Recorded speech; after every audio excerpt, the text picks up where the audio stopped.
Alright guys, a slightly new chess video today. I'm going to be analyzing a recent game that I had. So let's do start review and B3 is an uninspiring move that prepares to bring the bishop to B2 and attack the center later. I'm gonna get rid of this guy because I will analyze it myself. I'll look at his commentary every now and then, but mainly I want to analyze it myself. Um, yeah. So I was black and he plays B3.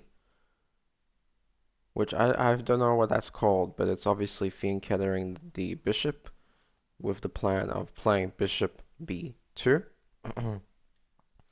And most people go knight in front of the bishop, and that's a fianchetto. So e5, just occupying the center, develop my knight. e3, one would assume he wants to play d4. Um, yeah. It says here it controls the d4 and f4 squares. d4 and f4. Yeah. Okay. a6. So, what was happening during this game is this guy was playing really quickly. So, what happens is that sometimes when your opponent plays quickly, you also want to play quickly. And so that's what I was doing. And so a6 is apparently the last book move, and it's not a bad move. But I probably could have done something more active or better by developing my knight or by occupying the center even more with d5. And the point of a6 is to prevent the bishop from moving to b5, attacking my knight. I kind of want my knight here so that it's defending this pawn for free or without any interference, because this bishop is currently attacking this pawn. Next.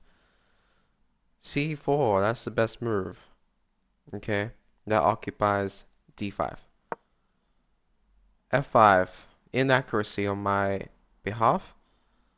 Uh, it wants me to play d5, which I don't really like naturally because he can just take it and then I would have to take with the queen, and then he gets a tempo by developing his knight and attacking my queen at the same time. And so I wonder what it's trying to say there. d5. Okay, takes. Okay, it assumes white's going to play here, but I think a natural move would be knight here attacking my queen. So it doesn't quite make sense to me, but it's the computer, so it knows everything. Okay, really passive. He pushes his pawn here, attacking my pawn here. Potentially he wants to push, and I passively defend it, which it says it's a good move. So nothing wrong with that. He takes, and I don't want to take back with my pawn because then he might take my queen with his queen. And yeah, I can take back, but then I can't castle because I moved the king. Develop my knight. He develops his knight. Move my knight back because I don't want to trade, which is obviously inaccuracy. Develop bishop, castle, castle. Develops his rook. I develop my bishop. Knight in the center, mistake, I take. Now he pushes my bishop back. And now I should do something because this knight is under attack 1, 2, 3 times, and it's only defended once with a pawn. So I don't necessarily defend this knight, but I attack his knight. So if he takes my knight with his knight, I can take his bishop. and attacking his rook at the same time. But then my knight is also hanging.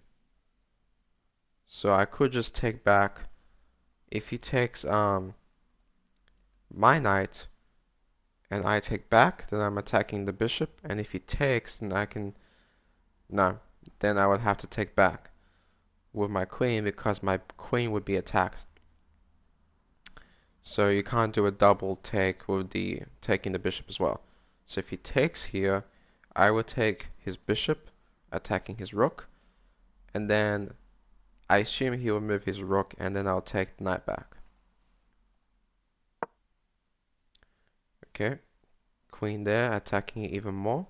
So now I'll move it back, attacking the bishop, and now he has a free pawn, but he doesn't take it.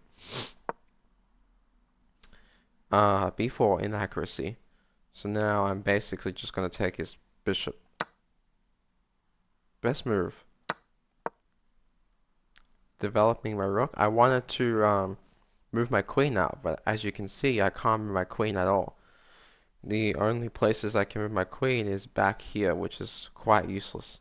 I can go to c8 and b8, which doesn't really open my queen up at all. So I was hoping he would trade, and then that way I have this file for my queen. He moves his pawn, I move my pawn, and now I can get my queen out. Takes. The knight attacks my queen, so I move it back. Don't want to lose my queen. He takes my knight, so I take his bishop back. And now he develops his rook, protecting the queen. Pawn takes, queen takes. Yes. So I defend with my queen, which is a slight mistake. The best move would be bishop, e6. I forgot what my reasoning was. Why did I take with a queen? Why did I defend with a queen, I mean? Oh, okay, because my bishop is attacking the knight. And so if I defend with my queen and he takes, then it's a good tempo for me. By the way, tempo means time. So you win time. So whenever I say it's you're losing tempo or it's good tempo, I'm talking about time. And what I mean is, if he takes my queen, I take back with the rook. Now my rook is active, and he has to do something about my bishop attacking his knight. So he can move it back, but that what I'm saying is that basically wins time. So that was my whole logic behind queen here, which is obviously a mistake. And he doesn't take it. He attacks my bishop. Now I move my bishop. He takes the pawn, which is a mistake. The best move is to take my queen. And in that case, I think I might be losing. Yeah, it's plus 1.3 for white. So that was a mistake from him. And now I'm with my queen, and I'm threatening checkmate because of this. I think it's called a battery, when two pieces like this is attacking one square. But regardless, a queen here, bishop here, attacking g2. That's threatening checkmate, because if he does nothing like this, moves the pawn to a4 for example, then I go queen g2, checkmate, because he can't take because the bishop is defending my queen, and he can't go here because the queen is defending these squares. So he sees that and he moves the queen back to g3, which defends this square. So then I play f4, and I'm trying to kick this queen away so that I can play checkmate. So he moves the queen and he maintains the defense of this pawn. So I do something clever here, and I try and kick the queen away again with another pawn, which is h5, best move. As you can see, it says it's the best move. And so now the only square I can go to is here on g5, in which case I was thinking of playing rook e5, attacking the queen again, and then it would be in trouble. It would probably check, which is the only move I can see. If he takes my pawn, then again it's checkmate, and he can't move here, he can't move there, because the pawn's defending this square. And he can't go here because it's checkmate. And he can't go down here because I can take the queen and it's also checkmate. So the only move would be to check, then I would move my king, and then he would be in trouble because then he has to defend the mate again. But none of that happened. What he did is he hung his queen, and it's unfortunate because he moved his queen to a spot that defends the checkmate, but it hangs your queen. So then after he hung his queen, he resigned, and I won the game. He went here, which at first doesn't hang the queen. Then I do what I say. I do what I said I was going to do and attack the queen again. And then he hangs the queen.